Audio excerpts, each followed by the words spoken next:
Salut à tous, c'est BizBiz. Alors aujourd'hui l'épisode 318 du Zap Image. Comme d'habitude, je vous mets des images de foot d'actualité ou des images anciennes, on en parle un peu et c'est parti, on va commencer. Et comme d'habitude, souhaiter un anniversaire et cette fois-ci c'est une légende du football anglais. Donc c'est Paul Scholes aujourd'hui qui fête ses 43 ans. Donc vous pouvez voir voilà tout ce qu'il a gagné dans sa carrière quand même. 2 Ligues des Champions, 11 Première Ligue voilà, avec Manchester United, 3 FA Cup, 2 voilà, Coupe de la Ligue anglaise. Donc 155 buts voilà, pour 718 matchs avec Manchester United. Donc il y en a plein qui considère comme le meilleur milieu voilà, anglais de l'histoire du football. Donc bon anniversaire à lui. Ensuite on va ouvrir la page Coupe du Monde. On va parler de l'Australie hier qui sont imposés 3-1 face à l'Honduras. Donc au match aller 0 partout. Donc l'Australie se qualifie pour la Coupe du Monde 2018. Donc c'est l'avant-dernier pays voilà, à se qualifier. Donc bravo bien sûr à l'Australie. Et le dernier pays c'est le Pérou. Et le dernier qualifié pour la Coupe du Monde 2018. Donc ils sont imposés 2-0 face à la Nouvelle-Zélande. Donc match aller 0 partout. Donc voilà maintenant on sait tous les qualifiés pour la Coupe du Monde. Donc officiel et chapeau lors du tirage au sort de la Coupe du Monde 2018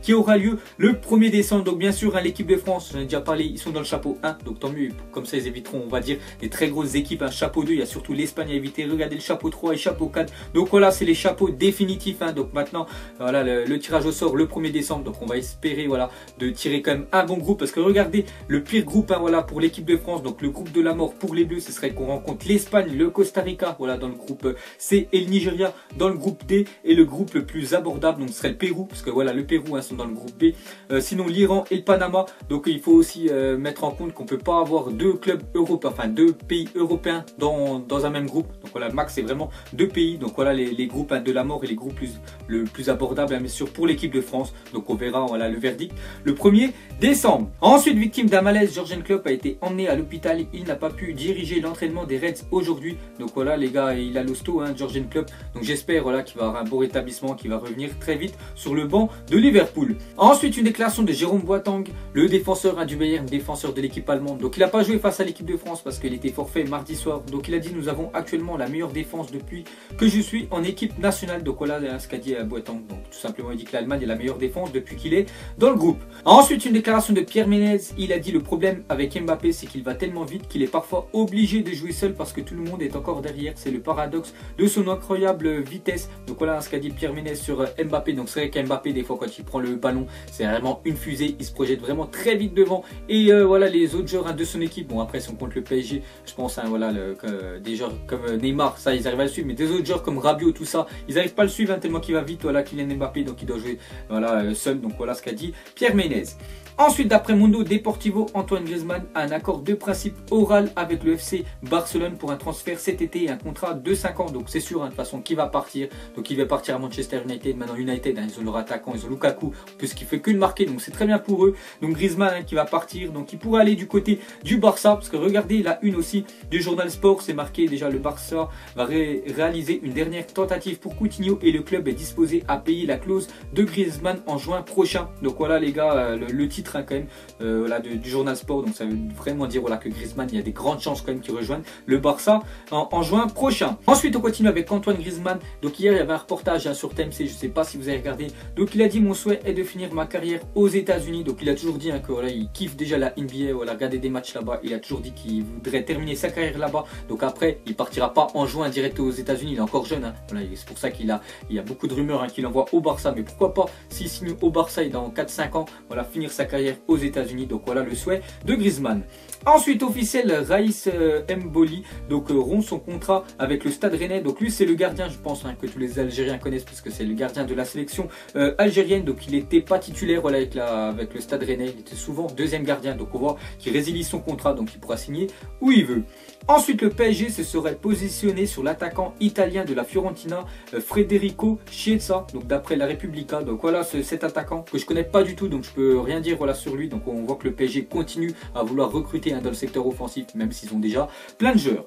Ensuite en 2012, Lionel Messi était une véritable machine. Regardez les stats de Messi en 2012, c'est vraiment incroyable. Donc Chelsea en tout ils avaient marqué 87 buts voilà, en 2012, Dortmund 88, Manchester United 85, le PSG 86, et Lionel Messi à lui seul avait inscrit plus de buts que toutes les équipes que je viens de vous citer. Il avait quand même inscrit 91 buts sur l'année civile voilà, de 2012. Donc vraiment une année fantastique, je pense que ça a été sa meilleure. Ensuite à parler un peu de l'équipe de France. Donc vous savez que l'équipe de France avant-hier ils ont joué leur dernier match en 2017. Donc le prochain ça sera un match amical voilà, en mars 2018. Donc je sais toujours pas c'est contre qui. fini. Donc déjà on va faire voilà le bilan de cette année 2017. Donc le meilleur buteur de l'équipe de France en 2017, bien sûr c'est Olivier Giroud avec quand même 8 buts, hein, ce qui est pas mal quand même pour Giroud voilà, qui joue pas Arsenal mais qui joue en équipe de France et surtout qui marque. Deuxième Antoine Griezmann 5 buts et le troisième ex aequo Lemar et Lacazette avec 2 buts. Et les meilleurs passeurs de l'équipe de France en 2017, Mbappé 3 passes D, hein, très bien pour Mbappé qui a commencé voilà, en équipe de France bien sûr en 2017, et Sidibé Griezmann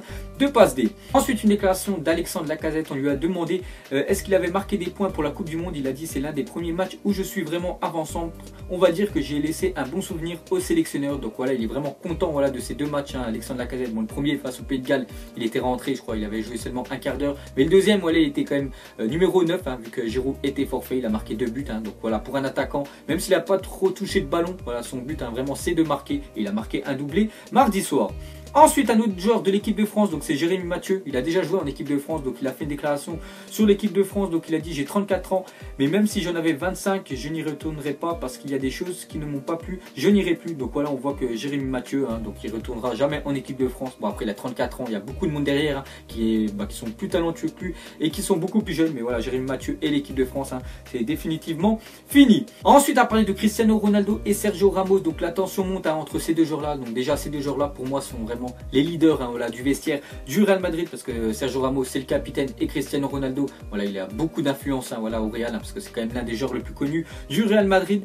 Donc on peut voir qu'en effet tout est parti d'une phrase de Ronaldo qui expliquait qu'avec les départs de Rames, Morata et Pepe, voilà, la formation madrilène était moins forte cette année que la saison précédente. Sergio Ramos avait alors rétorqué qu'avec les victoires en début de saison, la thèse de Ronaldo n'était peut-être pas la bonne, mais c'était loin d'être terminé entre les hommes forts voilà, du club de Florentino Pérez. Donc je vous avais dit hein, que Cristiano Ronaldo avait fait cette déclaration là à la fin du match hein, perdu voilà, face à Tottenham 3-1 en Ligue des Champions. Donc il avait dit en fait que tous ces joueurs là partis, donc le Real les avait pas remplacés, donc c'est pour ça qu'il considérait le Real Madrid hein, cette année moins fort que les années précédentes. Et on peut aussi voir que CR7 serait isolé. En effet la réponse de l'Espagnol aurait été mal prise par Cristiano Ronaldo. Dans la foulée, Ramos expliquait que Neymar pourrait être une bonne recrue, ce qui aurait déplu une nouvelle fois à Cristiano Ronaldo. Donc vous avez dit hein, que le Real Madrid il pense vraiment à l'après. Voilà, Cristiano Ronaldo il penserait vraiment à Neymar. Donc Ramos aurait dit ça, donc voilà, il aurait mal pris bien sûr Cristiano Ronaldo.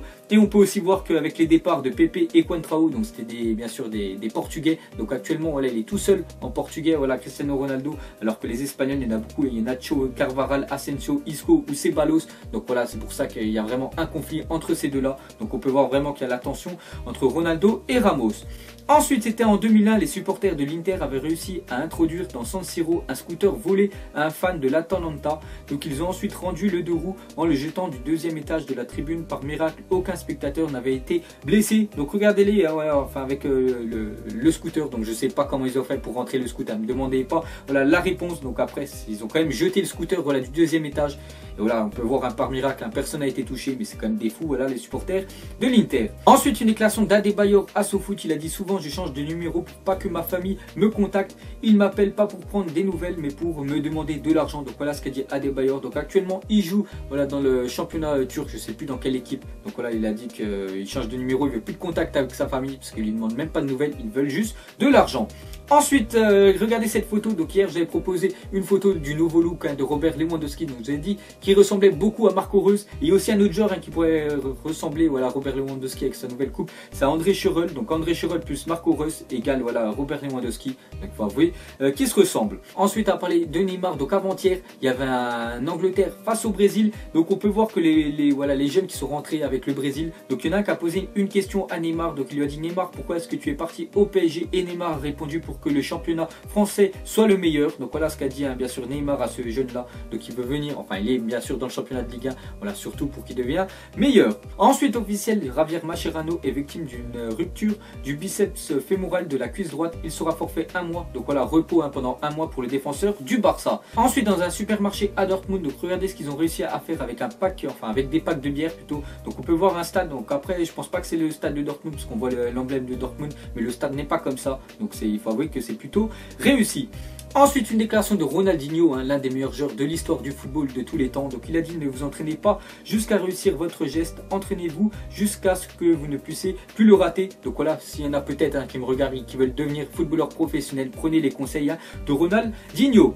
Ensuite, à parler du sélectionneur de l'Italie, donc Ventura. Donc voilà, après l'élimination voilà, de l'Italie qui a fait vraiment, c'est vraiment une catastrophe là-bas. Donc il a dit: mon bilan est l'un des meilleurs des 40 dernières années. Je n'ai perdu seulement que 2 matchs, mais voilà, il a perdu les matchs hein, qu'il fallait pas, surtout le match voilà, face à l'Espagne, ils avaient pris 3-0. Après voilà, c'est pour ça qu'ils sont terminés deuxième du groupe et ils ont perdu surtout le match hein, voilà, lors des barrages en Suède 1-0. Donc c'est pour ça voilà, qu'ils sont éliminés. Donc Ventura, on peut voir que dernière minute, est viré de son poste de sélectionneur de l'Italie. Donc en fait lui il voulait pas démissionner hein, donc il voulait continuer à rester voilà, poste d'entraîneur. On voit que c'est la fédération voilà, italienne qui l'a viré. Donc voilà, c'est plus lui l'entraîneur de l'Italie. On peut voir que le président de la fédération italienne souhaite convaincre Carlo Ancelotti d'être le prochain sélectionneur de la Squadra Azzurra. Parce que voilà, Carlo Ancelotti, vous savez qu'il a été viré du Bayern. Donc actuellement, il n'a aucun club, hein, aucun pays voilà, à diriger. Donc voilà, le président de la fédération, il aimerait bien que ce soit lui qui prenne voilà, la tête de la Squadra Azzurra. Et pour finir, tout simplement, donc quel sélectionneur pour l'Italie? Donc on va Ancelotti, Conte. Donc Conte, actuellement, il a un club, bien sûr, c'est Chelsea. Mais voilà, il est en froid quand même avec Abramovich. Donc il pourrait bien sûr être licencié. Sinon, on va aussi Allegri ou un autre. Donc vous mettrez tout ça en commentaire. Mais pour moi, le meilleur voilà, qui pourrait prendre l'Italie, c'est bien sûr Ancelotti, parce qu'en plus, il est libre. Donc voilà les gars, la fin de Zapimage 318. Donc ça vous a plu, un petit like et je vous ferai l'épisode 319 demain. Donc moi je vous laisse et je vous dis à la prochaine comme d'habitude. Allez, ciao à tous. Salut, salut, salut, salut, salut, salut, salut, je t'en m'avale, j'ai la dalle, je rafale, je monte sur scène, l'impression d'être une bête de foire, pas envie de parler, pas envie de te voir, un jaune en gris, en rose, ressort de quartier.